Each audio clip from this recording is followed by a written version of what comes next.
Delhi liquor scam కేసులో BRS MLC కవితకు ఊరట దక్కలేదు. కవితకు మధ్యంతర బెయిల్ ఇచ్చేందుకు రౌస్ అవెన్యూ కోర్టు నిరాకరించింది.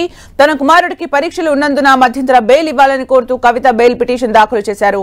దీనిపై విచారించిన రౌస్ అవెన్యూ కోర్టు బెయిల్ ను నిరాకరించింది.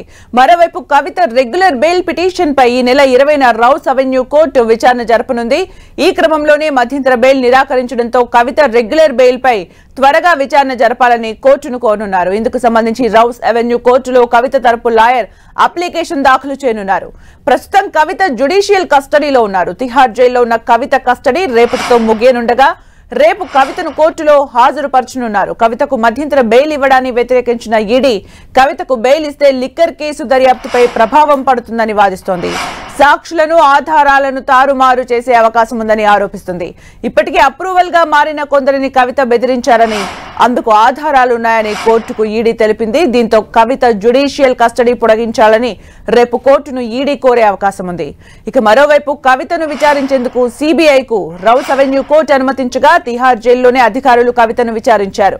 దీనిపై కోర్టును ఆశ్రయించిన కవిత తరపు లాయర్ సిబిఐ విచారణను రీకాల్ చేయాలని కోరుతూ పిటిషన్ దాఖలు చేశారు. సిబిఐ విచారణకు సంబంధించి తమకు ఎలాంటి సమాచారం లేదని తెలిపారు. కనీసం ఆ పిటిషన్ కాపీ కూడా అందలేదని, అందుకే స్టేటస్ కో ఇవ్వాలని విజ్ఞప్తి చేశారు. దీనికి నిరాకరించిన న్యాయమూర్తి పిటిషన్ పై సిబిఐ వాదనలు విన్న తర్వాతే ఏ ఉత్తర్వులైనా ఇస్తామని స్పష్టం చేశారు. కవితను విచారించడానికి ఏ నిబంధనల ప్రకారం పిటిషన్ దాఖలు చేశారో చెప్పాలని సిబిఐకి ఆదేశించారు.